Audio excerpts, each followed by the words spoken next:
जिंदगी में कभी पढ़ाया नहीं और ना पढ़ाते हुए भी पढ़ाने की फील्ड में है। बस सिर्फ तुम एक ही काम कर सकते हो, खुद को बदल सकते हो, और जो काम तुम कर सकते हो बस वही करो। Ladies and gentlemen, it is my absolute honor, a privilege to welcome Awadh Ojha sir to join Unacademy with us from today onwards.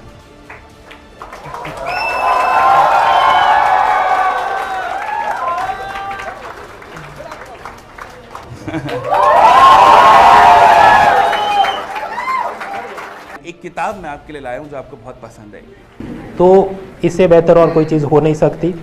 और सर से पढ़कर ऑफलाइन दिल्ली सेंटर के अंदर तो कई सारे विद्यार्थियों को, लाखों विद्यार्थियों को इतने सालों तक फ़ायदा हुआ है, लेकिन साथ ही साथ अब पूरे भारत में किसी भी जगह बैठे बच्चे भी दिल्ली में अंदर ऑफलाइन में भी और ऑनलाइन में भी सर की सारी पढ़ाई का, शिक्षा का लाभ ले सकते हैं। Sir I welcome you to Unacademy, let's crack it. मैं सुदर्शन सर को रिक्वेस्ट करूँगा सर स्टूडेंट्स के लिए कुछ शब्द।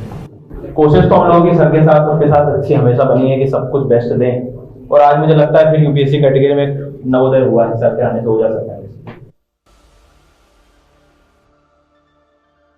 So it's a beginning of a new inning with Unacademy।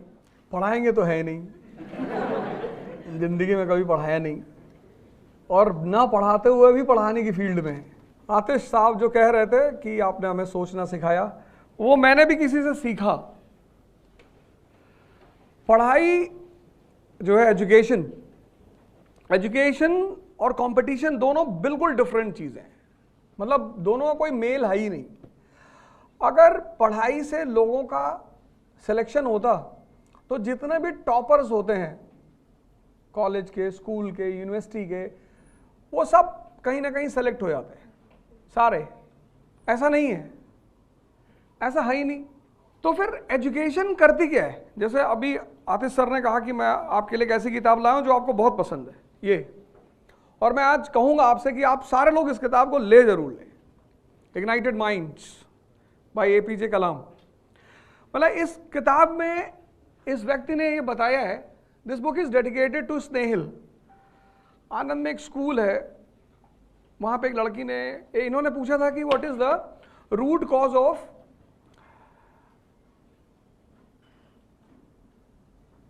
Poverty in the world, suffering, sorry, what is the root cause of suffering in the world. तो एक छोटी सी लड़की थी क्लास 6 की, उसने कहा पॉवर्टी। तो इन्होंने बड़ा वो बात टच कर गई कि 6 साल की बच्ची बोल रही है पॉवर्टी। तो ये किताब इन्होंने उसको डेडिकेट किया और अपने 13 चैप्टर्स में उन्होंने ये बताया कि यार ये पोटेंशियल है क्या। एक लेडी ने अपने हस्बैंड को मैसेज किया, गौर करना, एक लेडी ने अपने हस्बैंड को मैसेज किया कि देखो मैं घर से बाहर निकली हूं और मुझे घर वापस आते आते रात के 12 बज जाएंगे, तो तुम खाना बना लेना, बर्तन साफ कर लेना और बच्चों को खाना खिला के और खुद खा के सो जाना। मैसेज किया। फिर 2 मिनट बाद उसने फिर मैसेज किया कि देखो मैं बाहर आई हूं तो तुम्हारे लिए कुछ लाना चाहती हूं, विस्की ले आऊं या स्कॉच, क्या लेके आऊं? अरे तुम्हारी चॉइस, थोड़ी पूछ रहा है। तो उस आदमी ने तुरंत मैसेज किया कि जॉनी वॉकर ब्लैक लेवल। बोली ठीक है, मैं बस इतना चेक कर रही थी कि तुम मैसेज देख रहे हो कि नहीं, लाना वाना तो कुछ मुझे है नहीं। इसको बोलते हैं कॉमन सेंस।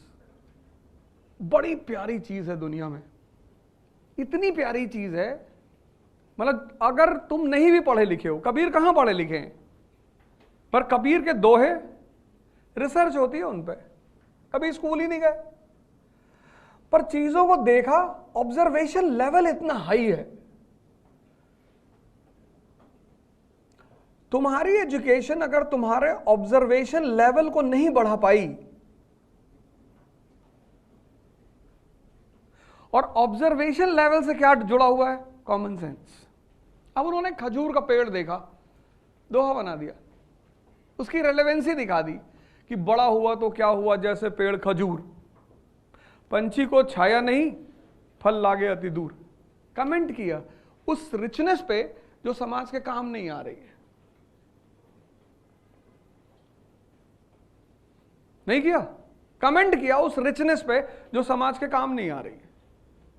अब ये आदमी कहने को तो इलिटरेट है, कभी स्कूल नहीं गया, लेकिन इसका माइंड कितना फंक्शनल है। ये होता है common sense, the power of observation, जो चीज तुम्हें देखना सिखाए। हमारे एजुकेशन का मतलब क्या है? परसेंटेज, बस।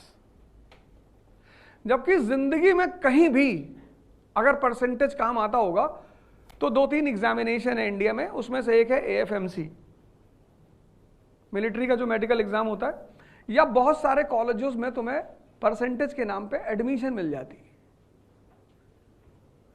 लेकिन जिंदगी में जो युद्ध है, जूझना जिसको कहते हैं, जो तुम अब फेस करना शुरू कर चुके होगे, उसमें कहां परसेंटेज काम आता है? उसमें सिर्फ एक ही चीज काम आती है, पर्सनैलिटी। एक छोटा सा एग्जांपल, कितने सारे लोग सिर्फ इस बात पर परेशान होंगे कि ऑप्शनल क्या रखूं। कहने की कोई बात ही नहीं है। और जितने लोगों से पूछोगे, अब डिसीजन लेने का एक तरीका है, ये सारे ग्रेट लोग हैं, मैं इन पे चर्चा करूंगा अभी।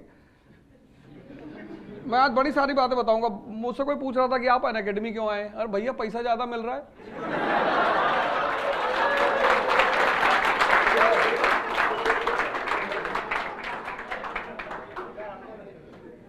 जिंदगी में सीधी बात, नो बकवास। इस दुनिया में हर आदमी पैसे के लिए काम करता है, जो नहीं करता वो हिमालय में है। सिंपल। जिसको भी पैसा नहीं चाहिए वो दिल्ली में होगा ही नहीं। दिल्ली आ सकता है, मुंबई आ सकता है, रहेगा नहीं। मेट्रोस है ये, यहां सांस लेने का पैसा देना पड़ता है। मतलब इतना पोल्यूशन है कि तुम्हें अपने घर में अगर एयर प्यूरिफायर नहीं है ना तो तुम सरवाइव नहीं कर पाओगे। तो जिन जगहों पे सांस लेने का, अच्छी सांस लेने का पैसा देना पड़ता है, उन जगहों पे तुम ये कहोगे कि मैं पैसा कमाने नहीं आया हूं। एकदम आया हूं। तुम अपने जीवन को अपने हिसाब से जियो, अपनी यूटिलिटी बढ़ाओ। हम जितना ट्रॉल होते हैं उतना शायद ही कोई आदमी ट्रॉल होता हो।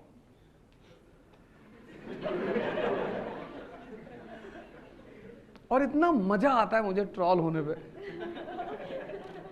कि बताओ, तुम्हारे पास इतना खाली टाइम है कि तुम हम पे चर्चा करते हो, और जितनी बार मुझे ट्रॉल करते हैं उतनी बार मेरा ग्राफ और ऊपर चला जाता है। भाई, बेइज्जती उस आदमी की करो जिसको इज्जत की परवाह हो।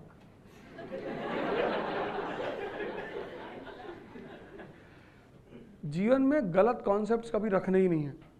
तो ऐसा नहीं कि एक ऑब्जेक्टिव टर्म है, सब्जेक्टिव, ऐसा नहीं है। तुम किसी भी फील्ड में हो सकते हो। कुछ चीजें तो तुम डिस्कस कह ही नहीं सकते अपने मुंह से कि मैं इसलिए कर रहा हूं, मैं ऐसे कर रहा हूं, मैं दुनिया बदल दूंगा। तुम कुछ ना कर पाओगे। बस सिर्फ तुम एक ही काम कर सकते हो, खुद को बदल सकते हो। और जो काम तुम कर सकते हो बस वही करो, with clear concept of life. Life को उलझाओ बिल्कुल मत। अगर तुमने जिंदगी को उलझाया, जैसे मैं अभी कबीर की बात कर रहा था, कितना नहीं पढ़ा वो आदमी, नहीं गया स्कूल वो आदमी, लेकिन उसका लेवल ऑफ ऑब्जर्वेशन कितना हाई है। फिर मैंने कहा कि तुम डिसीजन लेते होगे ऑप्शनल का। अब डिसीजन की एक बहुत, डिसीजन जो चीज है दुनिया में, उसका एक बड़ा इंपॉर्टेंट पहलू ये है कि जब भी तुम डिसीजन लेने की कोशिश करते हो,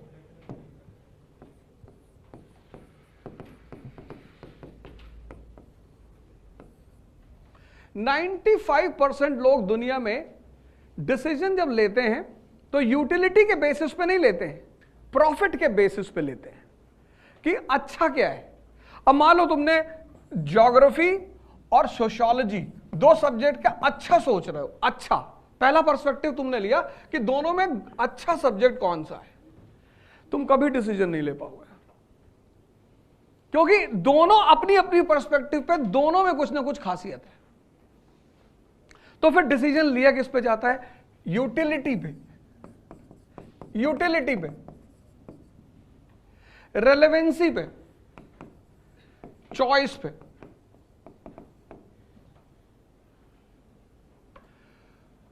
जित 95% लोग इस पे लेना चाहते हैं, इस पे, और हर चीज में कुछ ना कुछ गुड पार्ट है, कुछ ना कुछ ग्रे पार्ट है, बैड तो होता ही नहीं किसी में। तो जब तुम गुड लेने की कोशिश, गुड इस बेसिस पे जब तुम डिसीजन लोगे तो तुम्हें लगेगा यार ज्योग्राफी एक बड़ा पोर्शन जीएस में आता है, ज्योग्राफी का बड़ा प्यारा कनेक्शन है इकोनॉमी से, ज्योग्राफी जिसकी क्लियर है उसको आईआर में तो इतने नंबर मिलेंगे। आईआर है क्या? What is international relation? It completely depends upon geography. भाई हमें सबसे ज्यादा दोस्ती तो गल्फ कंट्रियों से रखनी है ना। अगर हम आज की डेट में गल्फ कंट्रियों से दुश्मनी कर लें तो इस देश में तो अंधेरा फैल जाएगा। लेकिन फिर अगर तुम दूसरी तरफ आ जाओ, मॉडर्न वर्ल्ड पूरा सोशियोलॉजी पे खड़ा है, एक एस्से का पोर्शन तुम्हें यहां से मिल सकता है, सोशल इश्यूज का पोर्शन ज्योग्राफी जीएस में है, फंस गए ना। इसलिए जब भी डिसीजन लो, इसी को कबीर ने बड़े प्यार से समझाया, बहुत प्यार से। कबीर ने कहा कि चलती चाकी देख के दिया कबीरा रोए, और दो पाटन के बीच में साबुत बचा न कोई। सबके साथ यही हाल है। इस लेवल पे तुम जब भी डिसीजन लेने की कोशिश करोगे तुम डिसीजन ले ही नहीं पाओगे, पॉसिबिलिटी नहीं है। तुम देखो तुम्हारी चॉइस क्या है, तुम्हें सोशियोलॉजी अच्छा लगता है, बहुत अच्छी बात है। अब तुम एक काम करो, दोनों सब्जेक्ट में तुम्हें इक्वल मेहनत करनी है। ऐसा नहीं कोई सब्जेक्ट तुम ले लोगे तो तुम्हें मेहनत नहीं करनी पड़ेगी, सब में चॉइस अगर है, जहां इंटरेस्ट पैदा हो जाता है वहां पे क्या होता है, इंटरेस्ट एक एडिशनल फैक्टर है किसी सब्जेक्ट को चुनने में। जैसे अगर मुझे 5 किताबें रख दी जाए मेरे सामने, और एक पब्लिक एडमिनिस्ट्रेशन की, एक इकोनॉमी की, एक हिस्ट्री की, एक सोशियोलॉजी की, तो सबसे ज्यादा देर तक मैं जो पढ़ूंगा वो हिस्ट्री की किताब पढ़ूंगा। तो अगर मुझे पहले पिकअप करना होगा तो मैं कौन सी किताब पिकअप करूंगा? हिस्ट्री की। तो जहां तुम्हारा इंटरेस्ट है बस वो एक एडिशनल फैक्टर तुमको ये दे देगा कि उस सब्जेक्ट को तुम ज्यादा पढ़ोगे। पहला पॉइंट हो गया, जो तुमसे रिलेटेड है, इसके अच्छेपन से रिलेटेड नहीं है, वो तुमसे रिलेटेड है। दूसरा पॉइंट क्या हुआ, अब अच्छा तो है, तुम्हें अच्छा लगता है, लेकिन उस सब्जेक्ट का जो लूप होल है कि इसको पढ़ना कैसे है, इसमें पढ़ना क्या है, इसमें क्वेश्चंस कहां से आते हैं, तो तुम इसमें एक अच्छा सा टीचर देख लो। तो पहला पॉइंट हो गया इंटरेस्ट, और दूसरा पॉइंट हो गया टीचर उस पर्टिकुलर सब्जेक्ट का। ये क्या करेगा टीचर, ये तुम्हारे 50% जो मेहनत है, for example Gandhi ji 1920 to 1947, ये डायग्राम बना लेना। 1920 to 48 में उनकी डेथ हो गई, तो 48 क्या कंट्रीब्यूशन है गांधी जी की इंडियन फ्रीडम स्ट्रगल में? क्यों इतना बड़ा नाम दिया जाता है उन्हें?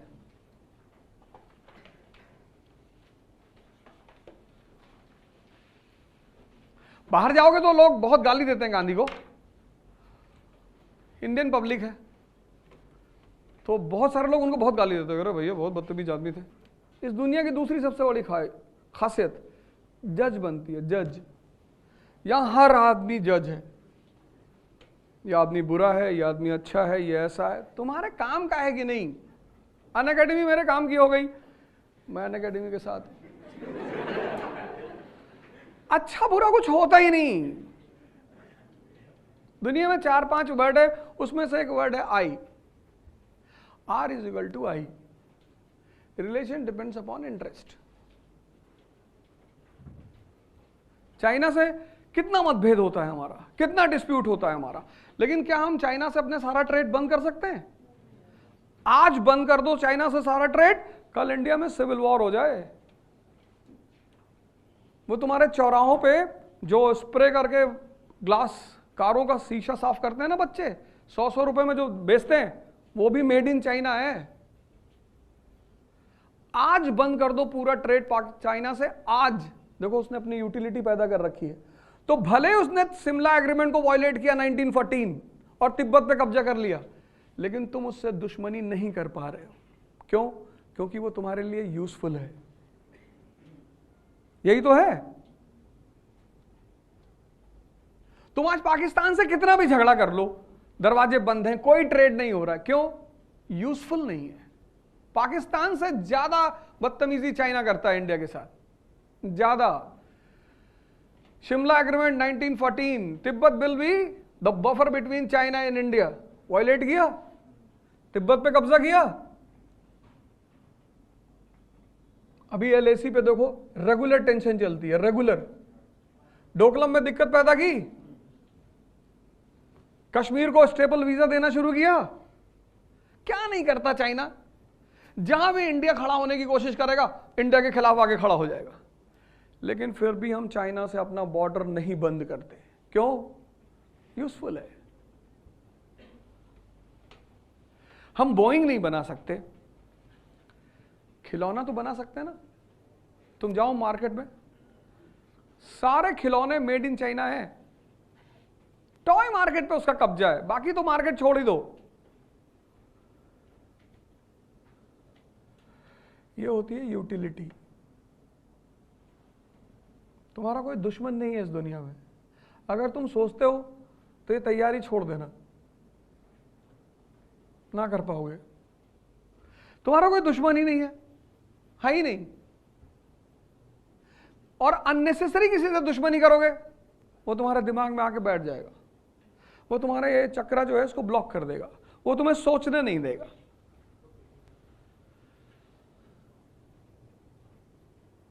अमेरिका को कोई दुश्मन है? अमेरिका कोई दोस्त है? America is completely a capitalist country. Capitalism की गोद में पैदा हुआ अमेरिका। उसकी मां कैपिटलिज्म, उसका बाप इंडस्ट्रियल रेवोल्यूशन। 1757 में दुनिया में इंडस्ट्रियल रेवोल्यूशन हुआ और 1787 में यूनाइटेड स्टेट्स ऑफ अमेरिका पैदा हुआ। नो, इसलिए इस कंट्री की जो इथिक्स है वो ईस्ट की इथिक्स से बिल्कुल अलग है। यहां पर ईस्ट में प्रोस्टिट्यूशन पाप है आज भी। भले लोग रेगुलर बैंकॉक जाएं, थाईलैंड जाएं, वो अलग बात कि वहां वो ध्यान करने जाते हैं, बुद्धिस्ट पगोड़ा है। लेकिन यहां पे वो पाप नहीं है। कैपिटलिज्म का बेटा है, कहता जो भी बिकता हो सब बेच डालो, जो कुछ बिकता हो, जो कुछ। बोले साहब ये लड़का लड़के से शादी करने दे, टैक्स ले ले, $5,000 दे रहा है, हाँ कर ले, 4 बार और कर ले, 5,000 दे, खत्म। उससे मतलब ही नहीं। साहब वो लड़की से शादी कर रहे, अच्छा कर ले। साहब ये 4-5 लोग मिलकर शादी करना चाहते हैं, हाँ कर ले, $5,000 ले ले।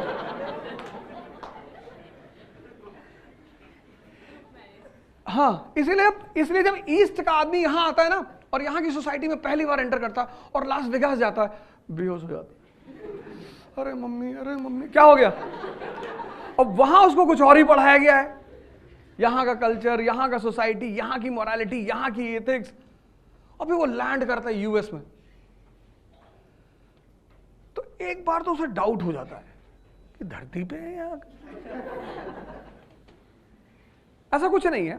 ये कंट्री है कैपिटलिज्म की, ये कंट्री है इंडस्ट्रियल रेवोल्यूशन की। और आज जो पूरी दुनिया में खेल चल रहा है वो इन 4 लोगों के बीच चल रहा है। एक एप्पल को चैलेंज किसने कर रखा? OnePlus ने। इस एप्पल और OnePlus के सामने एक आदमी खड़े होने की कोशिश कर रहा है।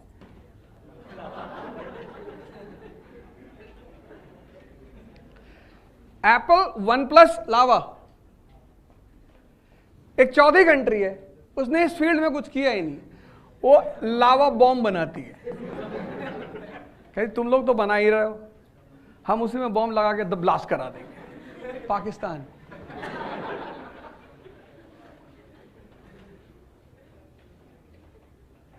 यही तो है, आज कंपटीशन इन्हीं के बीच तो चल रहा है, आज सारा खेल इन्हीं के बीच का तो है।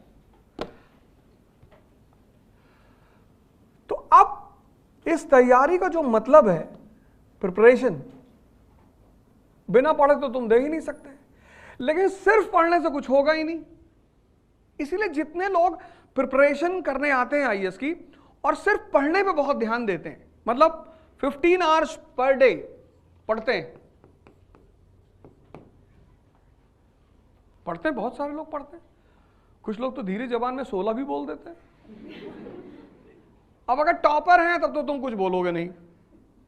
अब जो आईएएस का टॉपर कह दिया कि I used to study 19 hours, तो तुम भले ही सर झुका के कुछ उल्टा सीधा बोल लो, लेकिन उस वक्त मान लोगे कि पढ़ता होगा।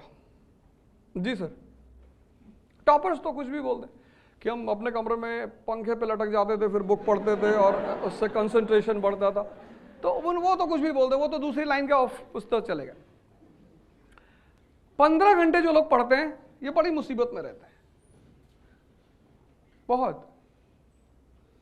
15 घंटे ऑन चेयर। अब ये मेहनत बहुत कर रहा है, बहुत मेहनत कर रहा है। मतलब जो आदमी 15 घंटे चेयर पे बैठा है वो तो बहुत मेहनत कर रहा है, क्योंकि 24 घंटे में 10 घंटे पर्सनल लाइफ को तो चाहिए ही चाहिए।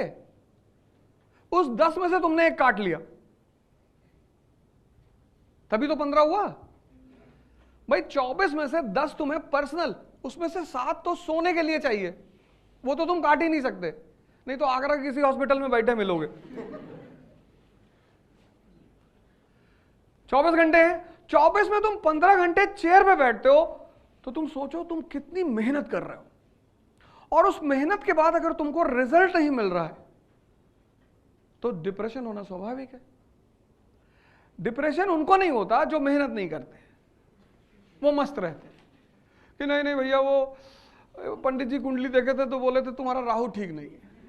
ये सब इस तरह की बातें करने वाले लोग हैं। लेकिन जो मेहनत करते हैं, क्योंकि समाज क्या मानता है, रिजल्ट, वो तुम्हारे मेहनत को नहीं देखता।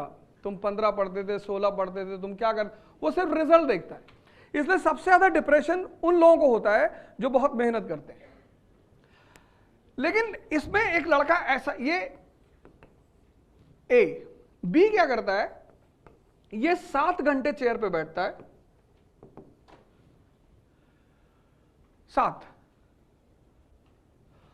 और 6 घंटे ये डाइजेशन को देता है एवरी डे। सोचना, मनन करना, विचार करना, एजुकेशन का सबसे इंपॉर्टेंट पार्ट।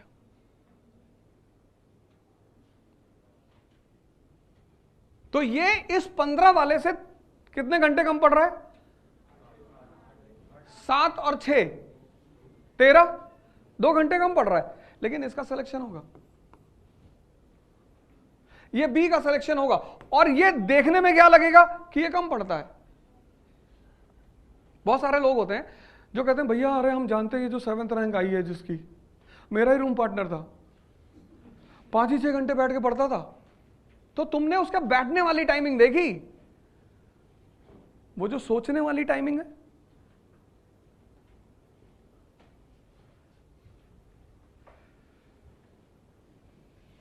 प्रिपरेशन एकदम डिफरेंट वर्ड है, एकदम different.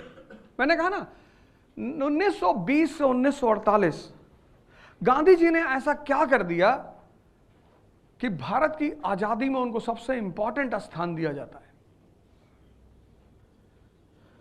Anyone in this class?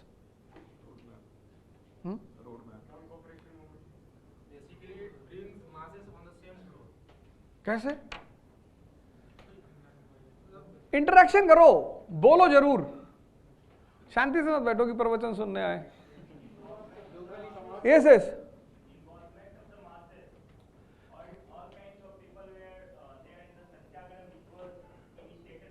आराम से बैठो।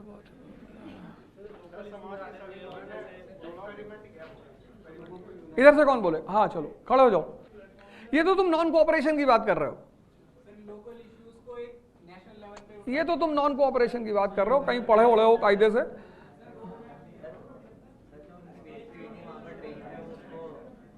इन कैश किया, देखो एक मिनट,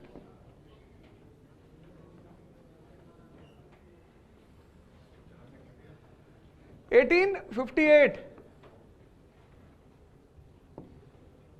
पहली इंपॉर्टेंट पॉलिटिकल पार्टी कौन सी है इंडिया में? 66 पहली पार्टी है ईस्ट इंडिया एसोसिएशन। ये पहली इंपॉर्टेंट पॉलिटिकल पार्टी है। ईस्ट इंडिया एसोसिएशन किसने बनाई? दादा भाई नौरोजी ने। कहां बनाई? लंदन में। लेकिन अगर तुम 1866 का इंडिया देखो, गौर से सुनना कि पढ़ना, प्रिपरेशन किसको कहते हैं? What is preparation? अरे यार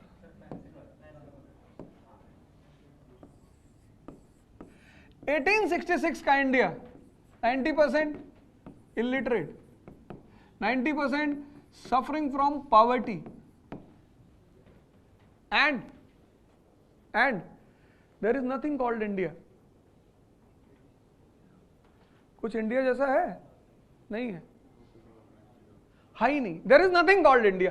इंडिया जैसा कुछ है ही नहीं। अब देखो बैकग्राउंड देखो और फिर इस पॉलिटिकल पार्टी को देखो। अब सोचो तुम कि इंडिया जैसा कुछ है ही नहीं, 90% लोग इलिटरेट हैं और 90% लोग पॉवर्टी से सफर कर रहे हैं, तो उनकी इमीडिएट जरूरत क्या है? रोटी कपड़ा। उनसे अगर तुम जाके आजादी की बात करोगे, मारेंगे तुमको।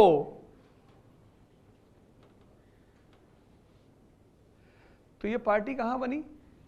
लंदन में।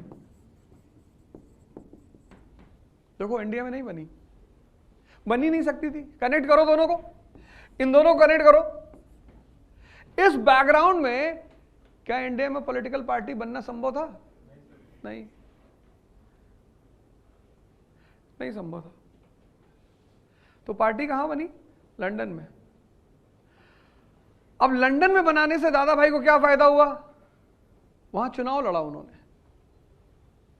लेबर पार्टी की टिकट से, ब्रिटेन के पार्लियामेंट में गए।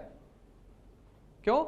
ब्रिटेन के पार्लियामेंट को इन्फॉर्म करने कि साहब हमारी स्थिति बहुत खराब है, साहब हम आपके सब्जेक्ट है साहब।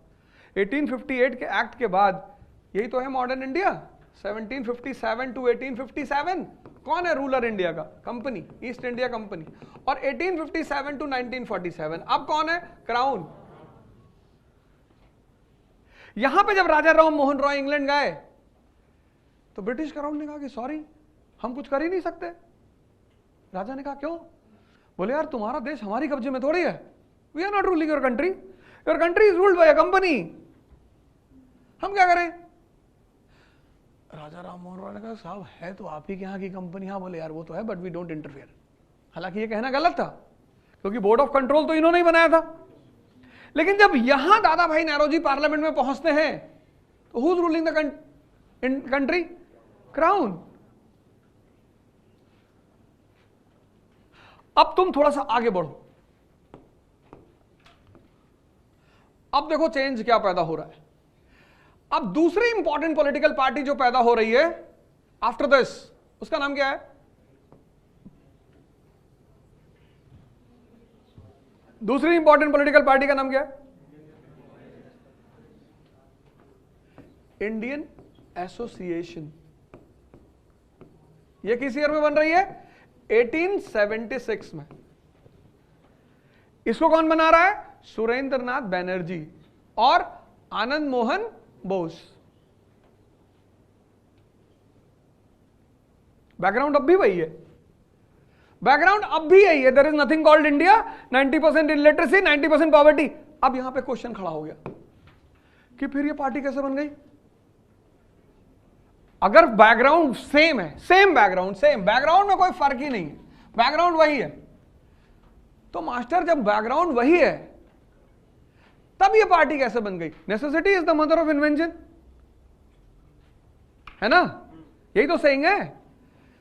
Who is the mother of invention? Necessity. तो यहां कोई तो नेसेसिटी पैदा हुई होगी। कौन सी पैदा हुई? आजादी। आज तक लोगों को नहीं पता इस देश में आजादी क्या है। आज नहीं पता। आज 2023 डेमोक्रेसी बोलो लोगों को कि डेमोक्रेसी इज इन ट्रबल, सब एक दूसरे का मुंह देखेंगे कि कुछ बता रहा है ये भैया, कुछ कह रहा है, और तुम कह दो दलित इज इन ट्रबल, सब खड़े, मुसलमान इज इन ट्रबल, अरे ब्राह्मण इज इन ट्रबल,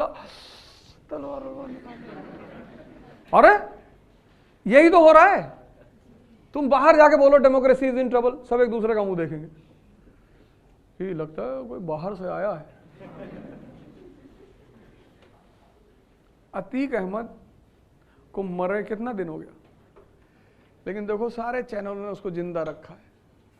साइस्ता पकड़ी गई, कहां? सब बैठे देख रहे 4000 लोग।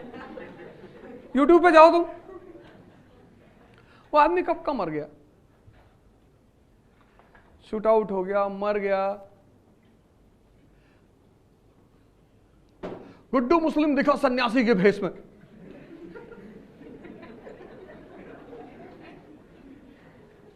अरे तुम YouTube खोल के देखो, ये देखो इंडियन चैनल्स। अब उनकी भी गलती नहीं है। 1 अरब 50 करोड़ लोग, जिसमें 90 करोड़ बस खाली बैठे। मजा नहीं आ रहा यार, किसी की लड़की नहीं भाग रही है।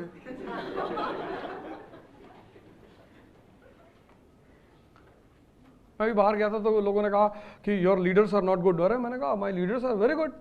Who says my leaders are not good? हमारे देश के नेता ही तो अच्छे हैं। अरे भले कैसी बातें कर रहा हूं मैं? कैसी? Who is the real boss of this country? People. We the people of India solemnly resolve, हमने भेजा है। इस देश का पब्लिक बदतमीज है। इस देश की पॉलिटिशियन बहुत अच्छे हैं। जिसको तुमने भेजा वही तो बेचारे वहां बैठे हैं। वो क्या करें? तुम भेज के कहते हो भैया हम लोग को बेवकूफ बनाते हैं। बेवकूफ हो तुम? तुमको कौन बेवकूफ बनाएगा? बेवकूफ उसको बनाया जाता है जो थोड़ा सा मैच्योर हो, जो सिगरेट मुंह में उल्टी डाल के सड़क पे चला जा रहा है धुआं छोड़ते हुए, उसको पता ही नहीं पीनी है कि धुआं फेंकना है, क्या करना है। अब देखो यहां पे जब तुमने ये बात पढ़ी, ये डेवलपमेंट तुमने पढ़ा, किताब खोली तुमने, ये चीज उठाया, तो तुम्हें यहां क्वेश्चन मार्क लगाना चाहिए। ये बहुत इंपॉर्टेंट साइन है जीवन में, चाबी की तरह है, दिमाग को खोलता है ये। अभी तक तुम क्या करते थे? बुक्स में अंडरलाइन करते थे, बंद कर दो। अब जिस लाइन को पढ़ो अगर तुम्हें वो ना समझ में आए, वहां क्वेश्चन मार्क लगा दो। जब तुम बुक को अंडरलाइन करते हो, दोबारा पढ़ते हो, तो तुम्हें फील होता है कि तुम एक बार पढ़ चुके हो। लेकिन जब तुम क्वेश्चन मार्क लगाओगे और दोबारा पढ़ोगे, तो जो लाइनें तुम्हारी क्लियर नहीं होंगी वो तुम्हें हॉन्ट करेंगी कि यार ये कैसे हुआ था, यार ये क्यों हुआ था। अब देखो तुम्हारे सामने कितना बड़ा केस है ये कैसे हो गया, ये इंडियन एसोसिएशन कैसे पैदा हो गई, किसने पैसा फंड कर दिया, किसकी जरूरत पड़ गई? क्योंकि तुम्हें फॉर्मूला पता है, necessity is the mother of invention. तो किसकी जरूरत पड़ गई कि ये पैदा हो गया? किसी की तो पड़ी होगी ना, किसी की जरूरत तो पड़ी होगी। There can be no organisation without finance. बिना पैसे के तो कोई ऑर्गेनाइजेशन हो ही नहीं सकता। Example, there will be no organisation without finance. Example, कोई एग्जाम्पल दो इस स्टेटमेंट को प्रूव करने के लिए।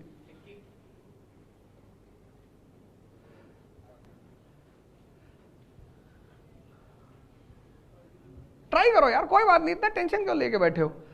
स्ट्रेस छोड़ दो जिंदगी में, क्योंकि सब मोह माया है।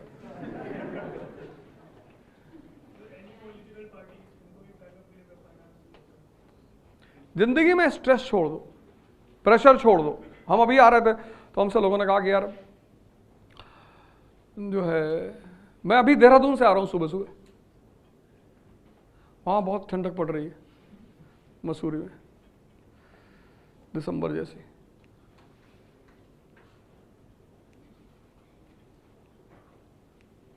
बोले अन अकेडमी जा रहे हो? हाँ। क्यों?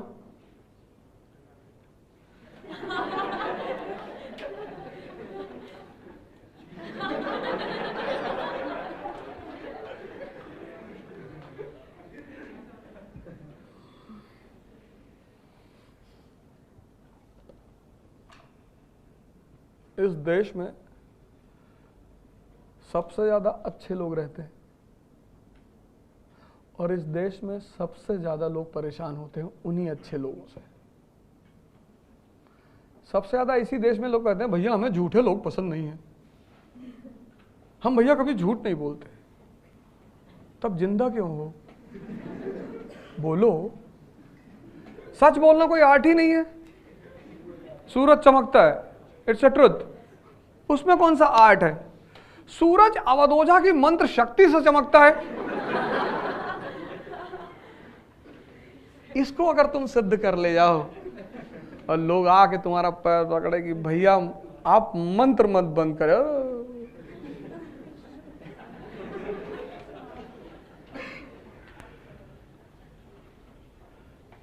सच बोलना कोई टैलेंट ही नहीं है, वो तो एक फ्लो है, आप बोल दिए। Honesty is the best policy. ये जितने लोग पार्लियामेंट में बैठे हैं अगर इसको माने होते कभी नहीं पहुंचते। ये कभी नहीं पहुंचते, कभी नहीं, कभी पहुंचते ही नहीं। अभी तुम आईएएस का इंटरव्यू देने जाओगे अगले साल, तुमसे पूछेगा कि why you want to enter into this service, फिर तुम बोलोगे sir I love challenges sir, it's a job with multiple challenges and you have a direct interaction with the people। फिर वो तुम्हें देख के मुस्कुराएगा, झूठ बोल रहे हो। फिर तुम भी उसको देख के मुस्कुराओगी, सही पकड़ रहे हो सर।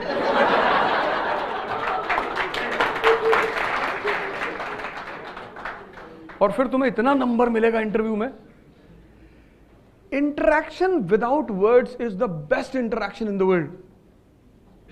जहां आपको सामने वाले से कुछ बोलना ही ना पड़े और इंटरैक्शन हो जाए, जहां तुम ज्यादा बोलो। कुछ लड़के आते नहीं कहते भैया मैं तो 40 minutes I have explained everything. कौन बोला था? कौन बोला एक्सप्लेन करने के लिए? उनको एक मैच्योर माइंड चाहिए, मैच्योर, कि बस इशारा किया और वो समझ गया। कोरोना फैल रहा है, स्टिल कोरोना राइजिंग। तुम सर्वेंट किसके बनने जा रहे हो? इंडियन गवर्नमेंट के। गवर्नमेंट में है कौन? Indian leaders. लीडर्स कल तुम पॉलिसी मेकर्स हो जाओगे, फिर उनको अगर तुमने ये कह दिया honesty is the best policy,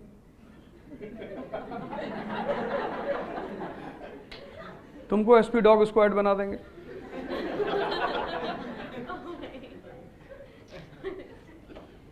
मैं थोड़ी कह रहा हूं,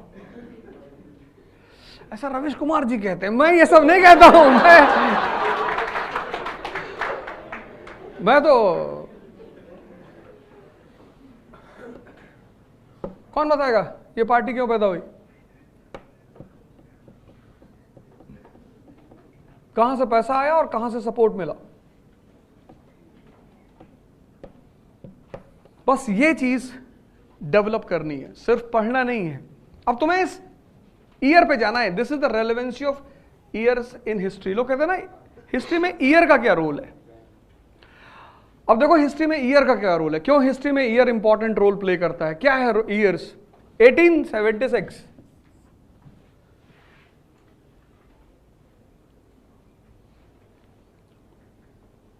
अब इस ईयर के आसपास कुछ ऐसा घट रहा होगा जहां से नेसेसिटी पैदा हुई होगी। 57 तो बहुत पहले हो गया, 1876। अब ये जो चीज है ना, जो 95% स्टूडेंट इस कंट्री में मिस करते हैं, इसलिए उनकी तैयारी में वो मेहनत बहुत करते हैं। यही तो सबसे बड़ी मजेदार बात है कि इस कंट्री का जो लड़का है वो पहले 2 साल तो इतनी जबरदस्त तैयारी करता है, मेहनत, तैयारी करता है कि नहीं, लेकिन मेहनत बहुत करता है। और जब उसको मेहनत के बाद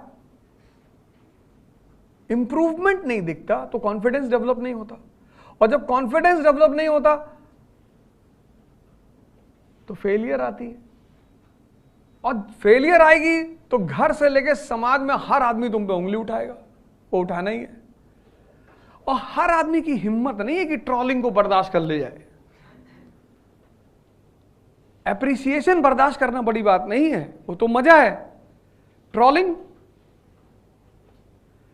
जब तुम 15 घंटे बैठ के पढ़े हो, तुमसे कोई कह दे कि अरे मैं देखता था सीपी में दिन भर बैठे लड़की लिए, हमने देखा है। अब तुम क्या बोलोगे अगले आदमी को? और एक बोलेगा, दो लोग सपोर्ट करेंगे कि हम भी थे उस बार जब लाल टी शर्ट पहने थे। तुम कहो भाई लाल हमने कभी टी शर्ट ही नहीं ली। अब ये जो चीज है 1876 लिप्टन का टाइम पीरियड है, और किसी भी पार्टी के लिए मास सपोर्ट बहुत जरूरी होता है, वरना वो पार्टी चलेगी ही नहीं। मॉडर्न डेमोक्रेसी का सबसे इंपॉर्टेंट फीचर क्या है? मास सपोर्ट। यानी यहां पे कुछ ऐसा हुआ कि एक सेक्शन सपोर्ट करने के लिए खड़ा हो गया। क्या हुआ? Reduction in the age limit of civil service examination. Lytton ने एज लिमिट रिड्यूस की ना, उससे किसके इंटरेस्ट पे अटैक हुआ? एजुकेटेड मिडिल क्लास के। तो वो एजुकेटेड मिडिल क्लास अब सरकार के खिलाफ खड़े होने की स्थिति में है। मास सपोर्ट मिल गया, मास सपोर्ट मिल गया। What is the requirement for the birth of a party? Finance and mass support. दो ही चीज तो चाहिए, एक पैसा चाहिए, एक मास सपोर्ट चाहिए। मास सपोर्ट मिल गया, ये reduction in the age limit of civil services. किसका इंटरेस्ट थाम हुआ? एजुकेटेड मिडिल क्लास का। वो सीधे खड़ा हो जाएगा कि हाँ भैया हमारे साथ गलत हो रहा है। 19 साल में कौन सा लड़का आईएएस देगा, वो भी 1870s के एज में। पैसा कहां से आ रहा है? Lipton reduces import duty to the minimum level.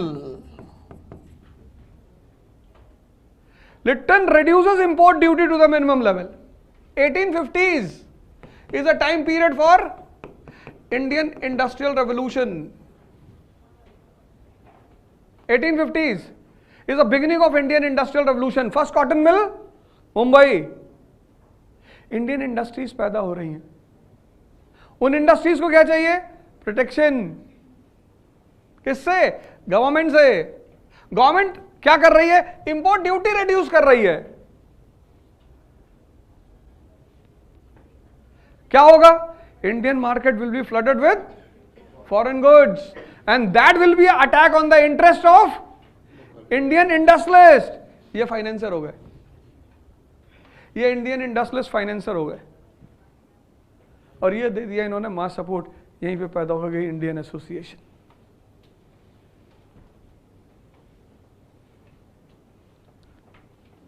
बात समझ में आई? ये मिसिंग है तुम्हारी पढ़ाई में। तुम कितना भी पढ़ो, कितना भी, अगर तुम्हारा पढ़ना और के साथ सोचना गायब है, मतलब तुम उस सोच को इवॉल्व नहीं कर रहे हो, प्रिपरेशन इज नॉट स्टडीइंग।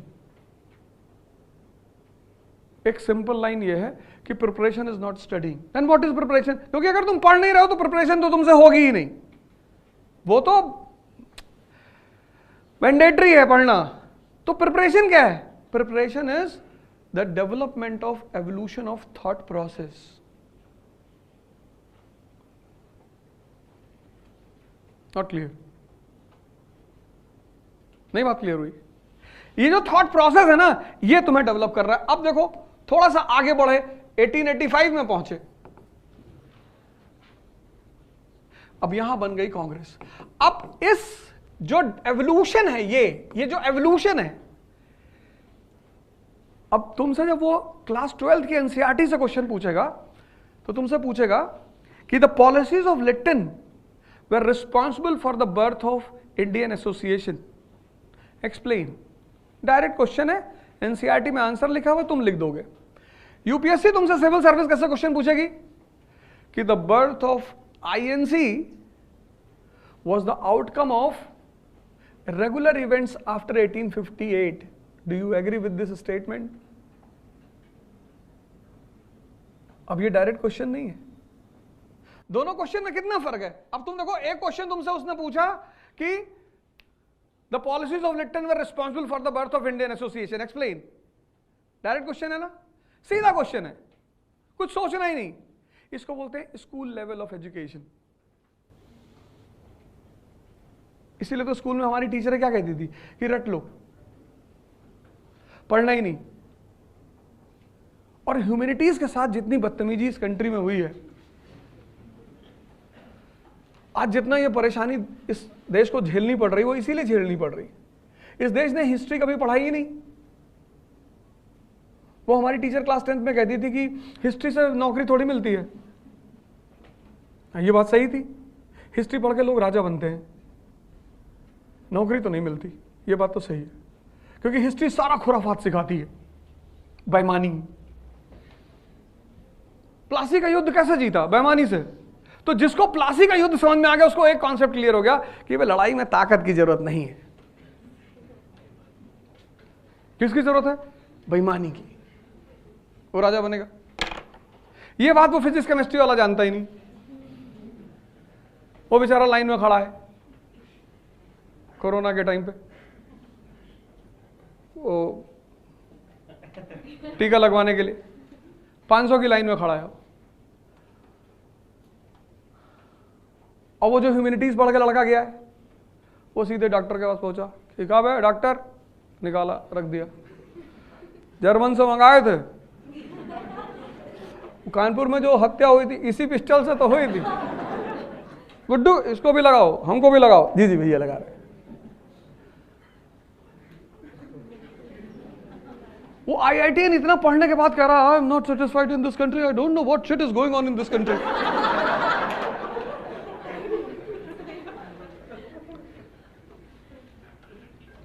फिर अगर उसको मौका मिल गया, वो फ्लाई कर गया अमेरिका, अपना बच्चा लिया, बच्चे का पीछे बाल किया, अपनी वाइफ लिया। कहां जा रहे हो? स्टेट्स। स्टेट्स? स्टेट्स कहां है बे? United States. अच्छा यूनाइटेड स्टेट्स जा रहे हो, वहां रहते हो? कहां काम करते हो? गूगल में। ये मेरा लड़का तुम्हारा? जी जी। इंग्लिश बोले तो I always speaking, I don't know Hindi.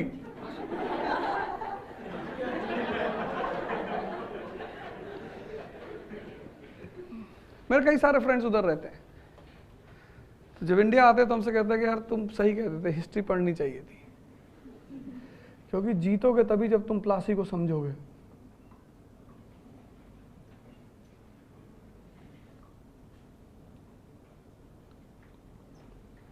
भाई पृथ्वीराज चौहान को कोई एनसीईआरटी पढ़ाने वाला नहीं था,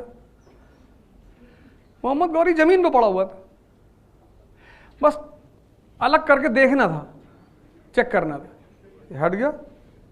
अब चलो तुम नहीं मार सकते, तुमने कहा हम राजपूत हैं, बहुत अच्छी बात है,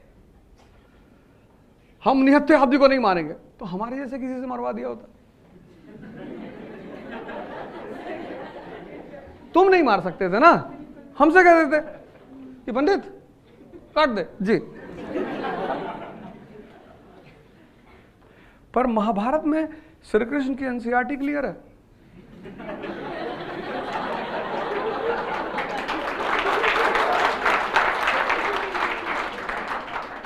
वो कौन का पहिया फंसता है, वो उतरता है अपना पहिया निकालने के लिए, अर्जुन बैठ जाता है रथ पे पीछे, कृष्ण देखते पलट के क्या भाई कह रहा बना ले तब तक निकालेगा।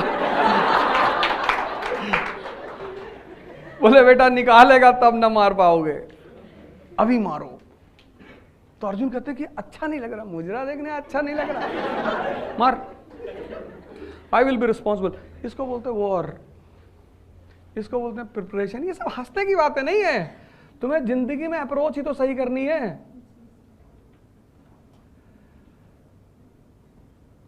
कुछ बिगड़ा थोड़ी तुम्हारी जिंदगी में। इस क्लास में मैक्सिमम उम्र किसी की होगी तो 25 साल होगी मैक्सिमम, चलो 26 हो सकती है, मान लो 30 भी है, मान लो, तो भी कुछ नहीं बिगड़ा, कुछ बिगड़ा ही नहीं। बस तुम एक बार अपनी अप्रोच को अमेंड कर लो। तुम देख लो यार मैं किस रास्ते पे जा रहा हूं, देखो तुमने सोचा इस बात को। अब ये जो पार्टी बनी ऑल इंडिया पार्टी आईएनसी, तो कंडीशन फिर भी यही है। मजेदार बात ये देखो, कंडीशन फिर भी यही है, there is nothing called India, 90% illiteracy, 90% poverty. अब इस बैकग्राउंड में गोपाल कृष्ण गोखले आते हैं, पहला कैरेक्टर कांग्रेस में, and he speaks against the government. That become surprise for the people.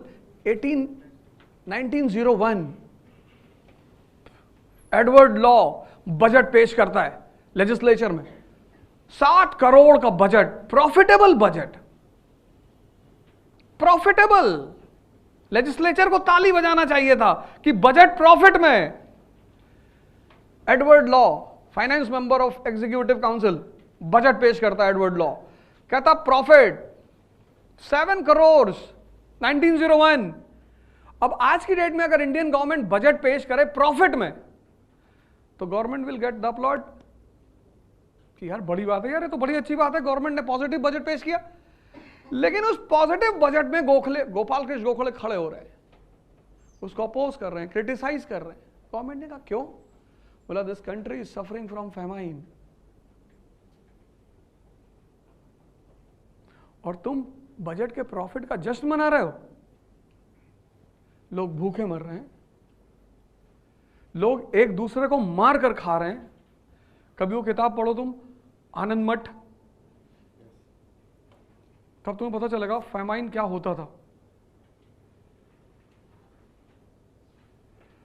आनंद मठ, कभी तुम्हें मौका मिले वो किताब पढ़ना, आनंद मठ। लोगों ने इंसान को मारकर खाया है, और कभी कभी तो अपनी ही फैमिली मेंबर को मार के खाया है, क्योंकि सर्वाइवल का मुद्दा था, कुछ भी नहीं था। भाई पेड़ खा लिए, पौधे खा लिए, जो जानवर थे वो खा लिए, फिर भी इंसान के अंदर तो खुद को बचाना है ना लास्ट लिमिट तक किसी भी तरह। तो फिर गोखले ने अपोज किया, पर गोखले के पास मास सपोर्ट नहीं है। तो गोखले क्या कर रहे हैं? Petition, prayer and protest. फिर तिलक आ गए, तिलक के पास मास सपोर्ट पैदा होना शुरू हुआ। और फिर तीसरा कैरेक्टर गांधी, और वो गांधी इस कंडीशन में जहां मास को बुलाना पॉसिबल नहीं था, वो ले आता मास को, आओ द पाइड पाइपर। तब अंग्रेजों को आश्चर्य हुआ कि यार कैसे यार,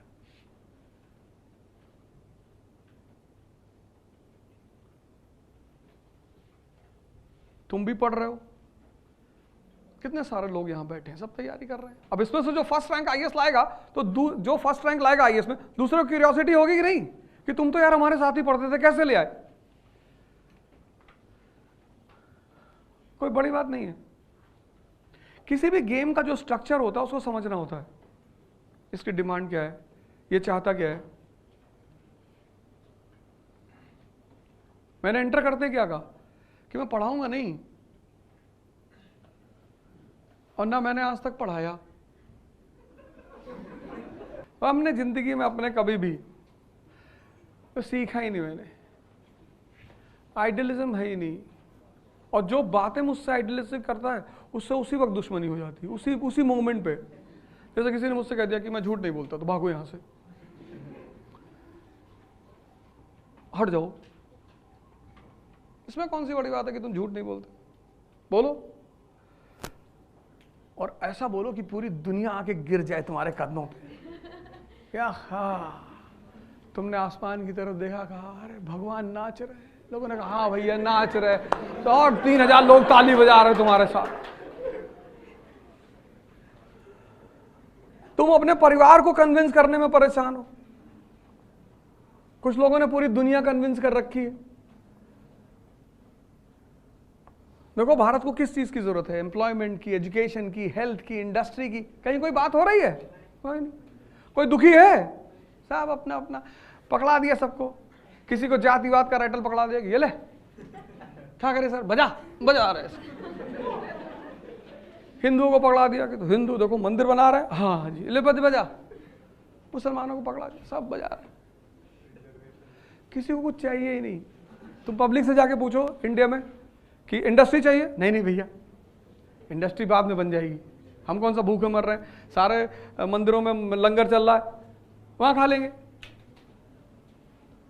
तुम मजेदार बात देखो, सबसे ज्यादा यूथ पॉपुलेशन है इस वक्त दुनिया में, इंडिया के पास सबसे ज्यादा, और उस यूथ को क्या चाहिए? इंडस्ट्री, एजुकेशन, हेल्थ, कहीं कोई मांग हो रही है? कितनी बड़ी बात है। मैं तो प्रणाम करता हूं इन सब लोगों को कि वाह दोस्त, टैलेंट है तुम्हारे अंदर,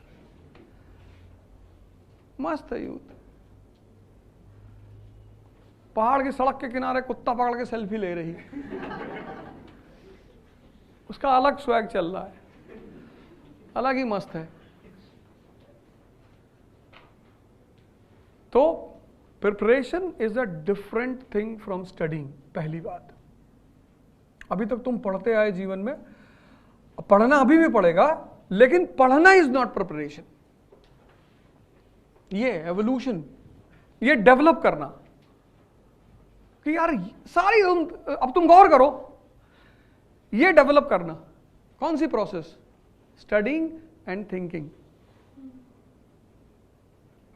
प्रिपरेशन की डेफिनेशन है, स्टडिंग मतलब पढ़ना, प्रिपरेशन मींस समझ का विकास करना, डेवलपमेंट ऑफ अंडरस्टैंडिंग। अब तुमको SLR पता है, CRR पता है, सब पता है, अच्छी बात है, पर मेंस का क्वेश्चन कहां से बनेगा? 1950 की इंडियन इकॉनमी, 1991 की इकॉनमी, 2023 और 2047 का गोल। इंडिया को इकोनॉमिक पावर बनना है ना, तो 47 का गोल है हमारे पास। तो अब 50 में कैसे, कहां थे हम? 50 से हम 91 में कहां तक पहुंचे? प्राइमरी सेक्टर, सेकेंडरी सेक्टर, और वो जो पहुंचे कैसे पहुंचे? फिर 91 से 2023 की जर्नी हमारी कैसी रही? उठापटक की जर्नी रही। और अब 23 के बाद 47 हमारा गोल है, इंडिया का इंडस्ट्रियल पावर। अब हमें क्या क्या करना है? तो without basics of economy will you be able to create that chart? No.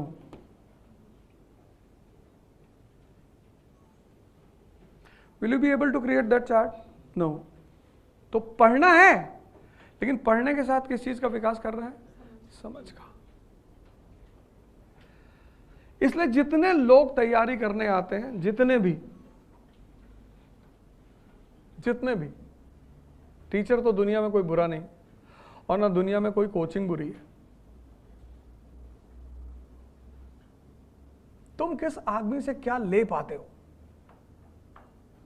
105 लोग द्रोणाचार्य के पास हैं, IAS की तैयारी कर रहे हैं, 100 कौरव और 5 पांडव, और उसमें से एक ही आदमी क्वालिफाई करता है, अर्जुन। तो अब कमी द्रोणाचार्य की है? नहीं, कमी उन 104 लोगों की है जिनको डिसाइड नहीं है कि करना क्या है।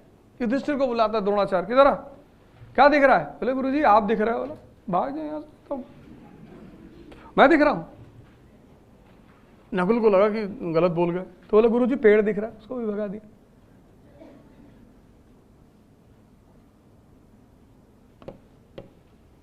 जब तुम्हारा देखो, तुम लोगों में से कितने लोग हो जो पिछले 6 महीने से तैयारी कर रहे हो?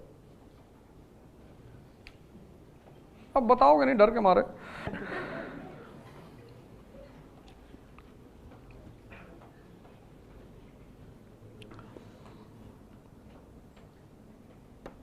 बताओ यार, कुछ कोई नहीं कर रहा है? थोड़ा सा ज्यादा तगड़ा हाथ उठाओ ऐसे। अच्छा, अभी शुरू किए, 6 महीने नहीं हुए, 3 मंथ्स।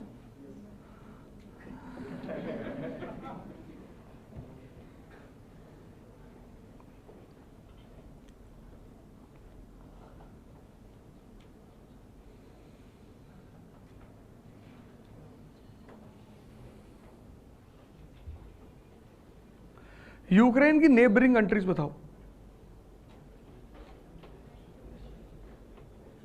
यूक्रेन की नेबरिंग कंट्रीज। अब तुम ये नहीं कह सकते कि मुझे पता ही नहीं यूक्रेन क्या है। अगर तीसरा वर्ल्ड वॉर शुरू हुआ तो उसमें सबसे बड़ा रोल यूक्रेन का होगा। सबसे फेमस रिवर बताओ यूक्रेन की। रशिया रिवर, जेलेंस्की किस पार्टी से है, उसकी पार्टी का क्या नाम है? जो लीडर है यूक्रेन का जेलेंस्की, उसकी पार्टी का क्या नाम है? देखो तुम्हारी निगाह अपने गोल पे नहीं है। यही तो है युधिष्ठिर। ये दूसरा पॉइंट, युधिष्ठिर वो कोई महाभारत वाला नहीं, यहां वो हारेगा जिसकी नजर अपने गोल पर नहीं है। उसको कोई नहीं जीता सकता, वो दिल्ली में कोचिंग करे, लंदन में करे, मार्स पे करे, कहीं भी करे, क्योंकि सबसे पहली प्रायोरिटी ये है कि उसका नजर अपने गोल पर होनी ही चाहिए। चलो तुम्हें नहीं पता वॉर क्यों हो रहा है, पर यूक्रेन तो डेली न्यूज में है।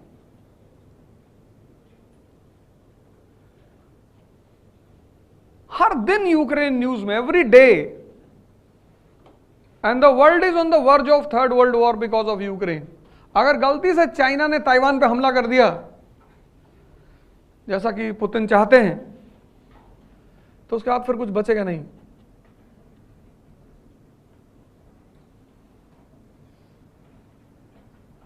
कितनी बड़ी बात है, देखो ये दूसरी बात है। आईएएस बनने के लिए सबसे बड़ी बात यह है कि तुम्हारा न्यूज़पेपर पर कमांड पैदा हो जाए, क्योंकि न्यूज़पेपर का मतलब क्या होता है? Newspaper means mirror. डेमोक्रेसी में जो जान है डेमोक्रेसी की, वो है न्यूज़पेपर। इंडियन डेमोक्रेसी ट्रबल में क्यों है? क्योंकि इंडियन प्रेस वीक है।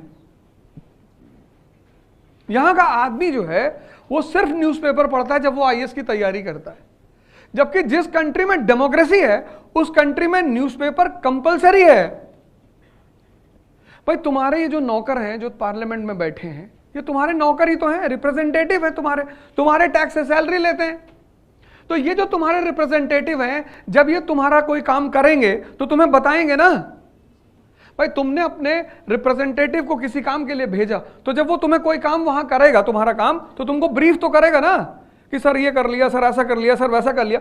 तो जब पार्लियामेंट कोई काम करती है, पॉलिसी बनाती है, तो तुमको बताएगी, because who is the king? The people of India. तो किसके थ्रू बताएगी? प्रेस। और तुम्हारे जैसे लोग जो आईएएस की तैयारी करने आते हैं, वो 2 साल यही पूछते रहते हैं कि न्यूज़पेपर कैसे पढ़े, पढ़ना ही नहीं, जला दो, बड़ा सा गिलास लो, दूध डालो, मिलाओ, पी जाओ, तुम्हारे खून में बहेगा न्यूज़पेपर। तुमको पूछना चाहिए कि न्यूज़पेपर कैसे पढ़ें। बिना न्यूज़पेपर के डेमोक्रेसी कभी सक्सेसफुल हो ही नहीं सकती। तुम्हारे रिप्रेजेंटेटिव्स को तुम तक सारा ब्रीफ करने का रास्ता क्या है? न्यूज़पेपर। बजट आया, बजट आया। अब कितने लोगों ने तुम्हारे सामने इस देश में बजट पे चर्चा की? जितनी अतीक पे चर्चा चल रही है, इतनी चर्चा कहीं बजट पे हुई? नहीं हुई। पहली बार एग्रीकल्चर में 2 नए डेवलपमेंट्स हुए। कौन कौन से बताओ? पहली बार एग्रीकल्चर में 2 नए डेवलपमेंट्स हुए, 2 बिल्कुल नए डेवलपमेंट्स। श्री अन्न की बात नहीं कर रहे हैं। सोचो, तुम अपनी कंडीशन देखो, बाहर को तो छोड़ दो, जाने दो।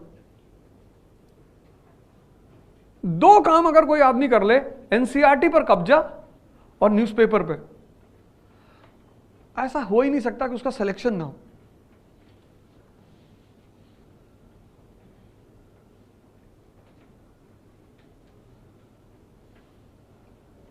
Newspaper is the mirror of democracy. IR में क्या हो रहा है, इकॉनमी में क्या हो रहा है, सोशल इश्यूज। तो जितने लोगों की नजर नहीं है वो युधिष्ठिर है। अगर तुमको यह नहीं अभी पता है अभी कि यूक्रेन वॉर किस पॉलिसी की वजह से हो रहा है, रशिया की किस पॉलिसी की वजह से हो रहा है, तो तुम युधिष्ठिर हो। 1 साल से ज्यादा हो गया। Which Russian policy is responsible for the present war between Russia and Ukraine? अगर तुमको यह नहीं पता तो तुम्हारी हाल भाई युधिष्ठिर वाला है, भगाए जाओगे। ये दूसरी बात।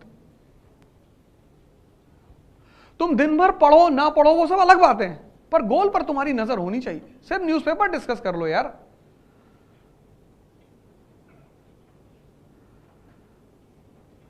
युधिष्ठिर कौन है? जिसकी अपनी गोल पे नजर ही नहीं है ही नहीं।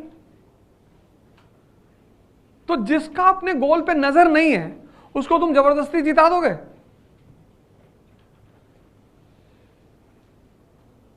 ये दूसरी बात। इस प्रिपरेशन में 90% लोग युधिष्ठिर की तरह काम करते हैं, उनका अपनी गोल पे नजर ही नहीं है ही नहीं। पहली बात, प्रिपरेशन मतलब वो पढ़ाई समझते हैं, पढ़ाई है ही नहीं, एवोल्यूशन है वो। ये है प्रिपरेशन, पर पढ़कर ही होती है, ये सच है।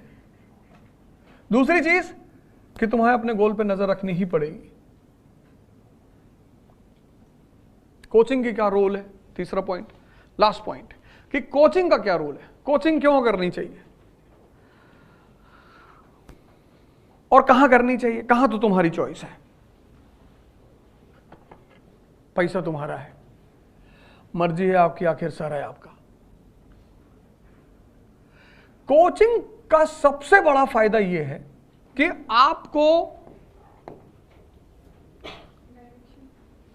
वो सब सारी बातें, अगर कोचिंग का फायदा उठाना है तो इस फॉर्मूले को कोचिंग में लगा दो। और भाई साहब उसी साल अगर सिलेक्शन ना हो तो हमसे ले जाओ 1 साल का खर्चा, पर टेस्ट लेंगे और फिर डबल देंगे अगर फेल कर गए तो। मतलब इसका मतलब क्या है? आज तुमको सर ने पढ़ाया फंडामेंटल राइट्स क्लास में, 3 घंटे तुमको पढ़ाया फंडामेंटल राइट्स। जब तुम घर जा रहे हो इसको डाइजेस्ट कर लो। अब वो डाइजेस्ट करने का तरीका क्या है? पहला तरीका लिखना, टू राइट। तुम बिना पढ़े, तुम बिना सोचे पढ़ सकते हो, तुम बिना सोचे लिख नहीं सकते, इम्पॉसिबल। और कम से कम मिनिमम 5 बार वो पूरा क्लास के मैटर को लिखो, अपने वर्ड्स में लिखो बस। मिनिमम 5, मैक्सिमम 10 बार अगर एक टॉपिक तुम लिख डालोगे। पहले मैडम क्या करती थी, जब पनिशमेंट देती थी कहती थी 100 टाइम्स लिख के लाओ। इसीलिए कहती थी कि 100 बार लिखने का मतलब इम्प्रिंट, अब बाहर नहीं जाएगा। दूसरा भी एक तरीका है बहुत प्यारा, पर तुम में से बहुत सारे लोग करोगे नहीं। और वो तरीका है कि जब तुम्हें कोई चीज समझ में आ गई ना, किसी को समझा दो, पर तुम वो करोगे नहीं।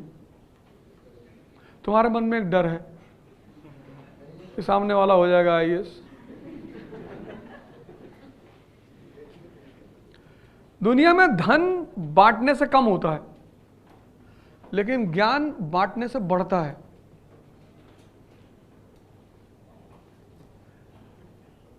न्यूज़पेपर पढ़ने का यही तो तरीका है। 4 आदमी ग्रुप बना लो और पूरे न्यूज़पेपर को डिवाइड कर लो। IR, economy, current affair, social issues divide कर लो और 4 आदमी पर डे नोट्स बनाओ अपने अपने पार्ट का और डिस्कस करो, एक दूसरे से एक्सचेंज कर लो। तुम देखो 1 घंटे में तुम्हारा न्यूज़पेपर तैयार होगा और धीरे धीरे तुम्हारे अंदर डेवलप होगा न्यूज़पेपर पढ़ने का अप्रोच।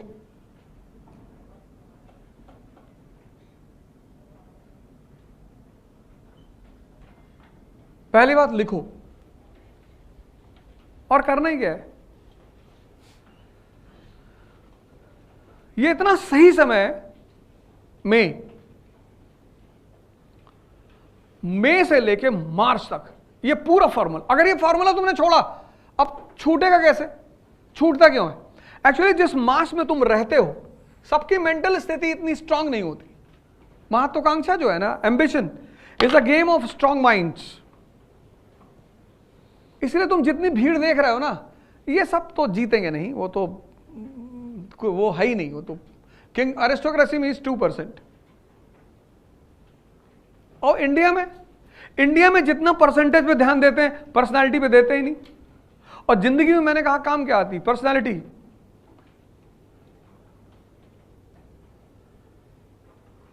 अब तुम्हारा मन स्ट्रांग है, तुमको 10 घंटा पढ़ना है, पढ़ रहे हो, और नहीं है तो 15 मिनट में उठा देगा तुमको। अब तुम राजेंद्र नगर मार्केट में पहुंचे और तुमसे किसी ने पूछा ऑप्शनल, तुमने कहा ज्योग्राफी। ज्योग्राफी, ये बबलू का तो 4 attempt geography, very bad subject.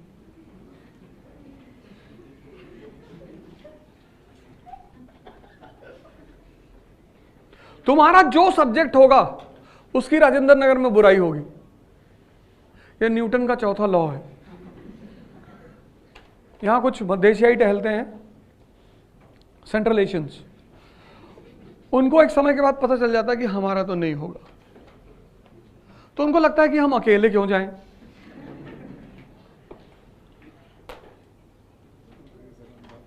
जब कोरोना फैल रहा था तो जब एक को हो रहा था तो दूसरे का वो वेट कर रहा था कि कम से कम कंपनी तो मिलेगी। जब आदमी बर्बाद होते थे, जूस आदमी अकेले पिएगा, शराब नहीं पिएगा। शराब जब भी पिएगा किसी को बुलाएगा, वो फोन करेगा, भाई कहाँ है?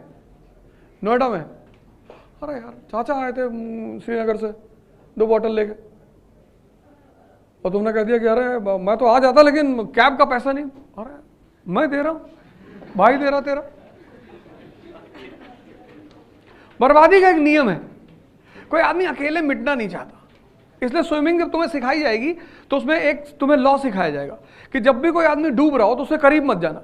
अगर तुम्हें बचाने का मन कर रहा है, अगर नहीं कर रहा तो तुम बैठ के देखो डूबता कैसे है आदमी और मरता कैसे। लेकिन मान लो तुम्हें बचाने का मन कर रहा है तो तुम तुरंत अपना कपड़ा निकालो और उसकी तरफ फेंको। अगर वो उसे नहीं पकड़ रहा है इसका मतलब वो तुम्हें भी मारना चाहता है। फिर उसको खींच लो, कपड़ा पहन लो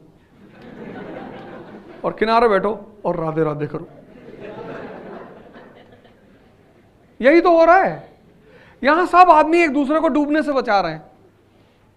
माई girlfriend is not talking to me, एक ही है।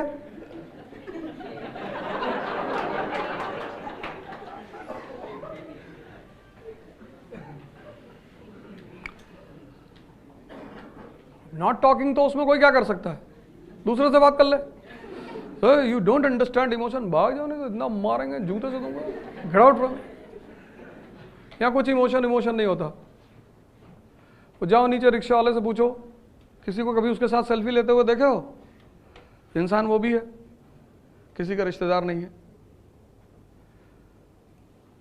जब भी तुम्हें जीवन में कंफ्यूजन पैदा हो जाए, रिक्शा वाले को देखना आके खड़े हो गए, इसको कोई गुड मॉर्निंग नहीं कहता, ये ला के तुम्हें छोड़ेगा कोचिंग के पास, तुम इसको थैंक यू नहीं। हम सब यही करते हैं। हम तुम्हारी बात नहीं कर रहा हूं, मैं अपनी बात कर रहा हूं।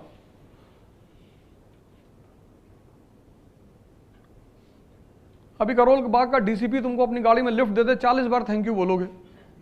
Thank you sir, so great of you sir, you gave us lift sir, very good sir. रिश्तेदार वो भी नहीं है तुम्हारा।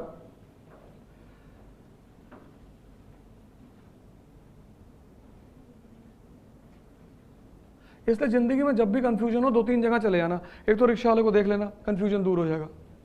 एक किसी गवर्नमेंट हॉस्पिटल के इमरजेंसी वार्ड में चले जाना। वहां अगर तुम सरवाइव कर गए 5 मिनट, वो तो मुश्किल है थोड़ा सा, हो सकता है तुम्हें दौरा और आ जाए। 2 डेड बॉडी पड़ी है, किसी का सर कटा हुआ उधर लेटा हुआ है, वहां कोई देखने वाला ही नहीं होता।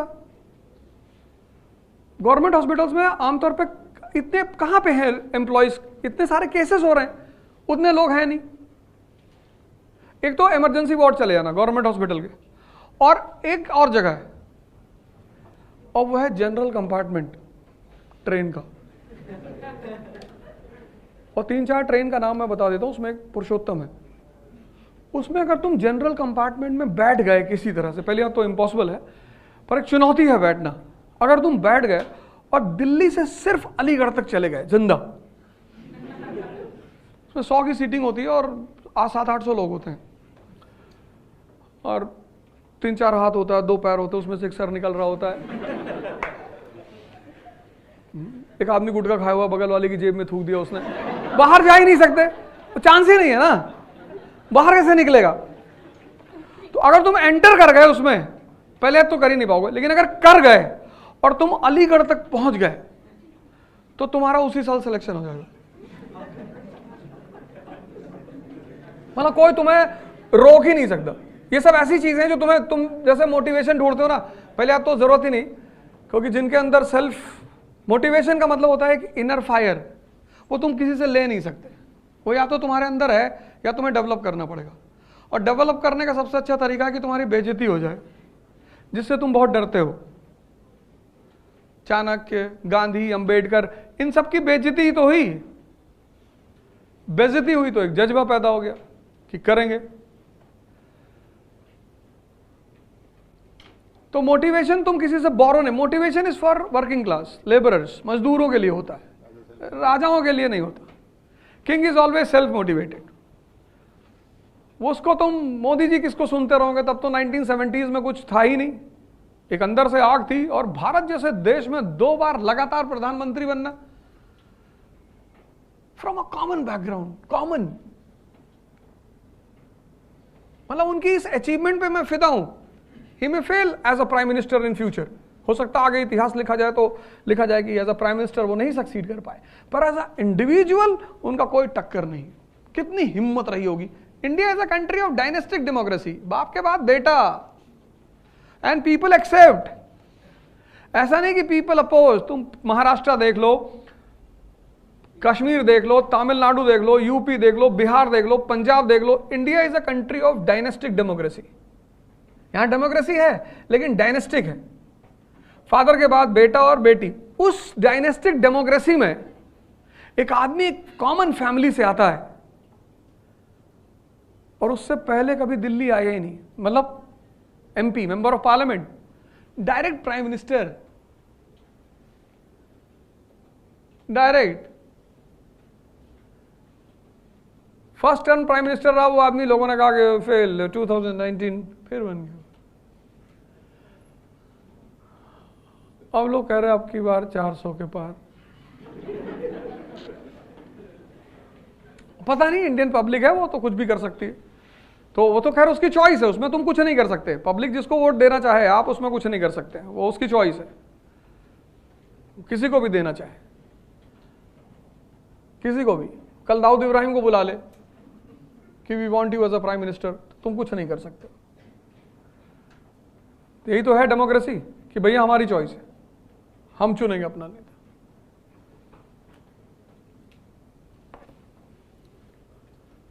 ये 3 काम तुम्हारे लिए इंपॉर्टेंट है। पहला, प्रिपरेशन इज नॉट स्टडिंग, वो तो मैंडेटरी है। Preparation is evolution of thought process. Second, Yudhishthir मत बनो, 24 घंटे अपने गोल पे नजर रखो। और तीसरा, ये काम कर डालो, किसी की मत सुनो। तुम बाहर जाओगे, तुमको लगेगा कि यार मैं कितना स्लो चल रहा हूं, चलोगे ही। अब इसका फायदा पता क्या है? इसका फायदा ये है, कोचिंग का सबसे बड़ा फायदा, कि जो सिलेबस होता है 50% पे तुम टॉप करते हो ना। 80 से 90% सिलेबस हर कोचिंग क्लास में तैयार कराती है, हर कोचिंग। तो 3 आवर्स के स्लैब में जब कोचिंग खत्म होगी जिस दिन, उस दिन तुम्हें कुछ भी पढ़ना नहीं होगा, सिर्फ रिवीजन करना होगा।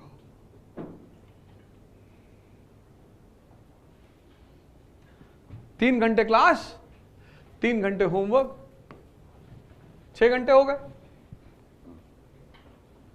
और 2 घंटे तुम न्यूज़पेपर को रख लो, 8 बहुत है, बहुत है, बहुत।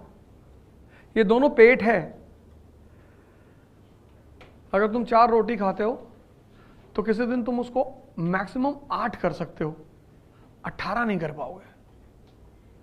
ऐसे अगर तुम अब तक 1 घंटे पढ़ते हुए आए हो और तुमने 1 घंटे से जंप लगा के 10 घंटा पढ़ना शुरू किया, तो सिर्फ 10 दिन ही पढ़ पाओगे, उसके बाद खत्म। स्लो मूव करो। जैसे तुम ऐसे देखो, learning is a slow process. जब तुम पहले दिन वॉक करते हो तो तुम 2 किलोमीटर मैक्सिमम करोगे। बहुत अच्छी कंपनी साथ में चल रही तो 3 कर ले जाओगे, 4 कर ले जाओगे, उससे ज्यादा नहीं कर पाओगे। लेकिन ठीक 1 महीने बाद तुम 20 किलोमीटर की वॉकिंग कर रहे होगे, तो एनर्जी तो तुम्हारे अंदर थी, उसको तुमने ग्रो किया। और एक दिन में अगर तुम 20 किलोमीटर चल गए तो फिर 15 दिन आईसीयू में रहोगे। कुछ लोग की आदत होती है ना, वो पहले दिन सारा काम कर लेना चाहते हैं।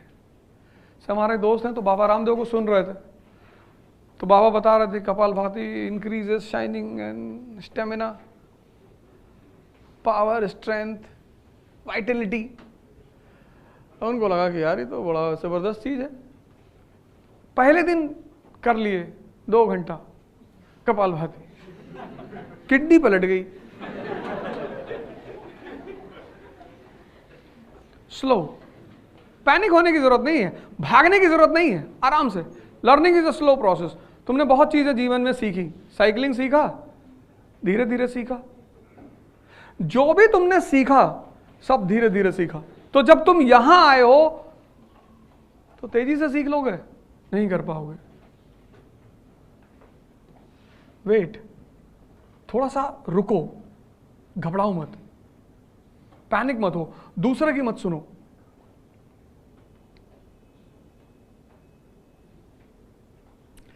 अपनी जिंदगी अपने हिसाब से रखो। तुमको क्या पहनना है, क्या खाना है, कैसे घूमना है, ये सब तुम्हारी चॉइस होनी चाहिए।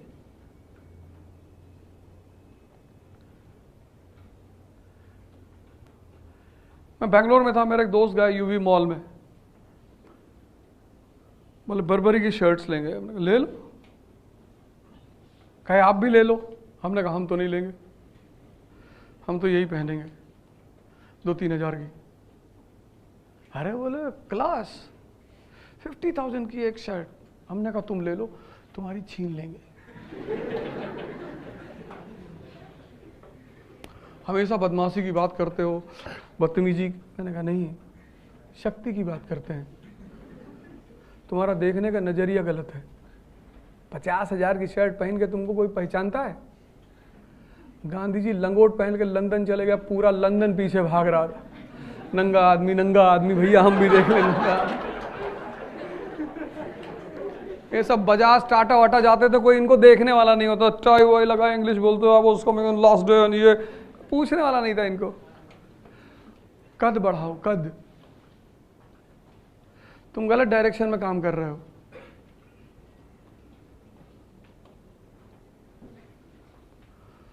तुम सोचते हो मर्सिडीज खरीद लेंगे तो लोग हमको पहचानेंगे, छीनने की कोशिश करेंगे। इतना कद बढ़ा लो कि तुम जिसको फोन कर दो मर्सिडीज वाले को कि 2 भिजवा देना सुबह। जी भैया, एक वाइट भिजवाना, एक काली भिजवाना। जी जी जी, 2 बीवियां है ना मेरी। हाँ हाँ सही है भैया, ठीक है भैया। तुम उल्टी सीधी चीजों में परेशान हो। तुम कद बढ़ाते चले जाओ, चीजें तुम्हारे पास अपने आप आती चली जाएंगी। इसीलिए तो इस देश में जो भगवान बने वो ऐसे ही बने। बस भगवान शंकर हैं, लॉर्ड शिवा, अब जहर पी गए। यहां एक गिलास दूध दे दो ओरिजिनल गांव वाला, तुरंत डायरिया हो जाए। ताकत देखो उस आदमी की, सांप लटकाए हुए हैं। अब उनकी बीवी उनसे इंप्रेस नहीं रहेगी तो कौन रहेगा? मैगी खा रहे हो। कोरोना जो है उसने किसको परेशान किया? मैगी पेशेंट को। मैगी में खाए, मैगी खाए, एलमेंट का साबुन लगा रहे हैं, एलमेंट का तेल लगा रहे हैं, एलमेंट का क्रीम लगा रहे हैं और खा रहे हैं गुटखा। अब इनको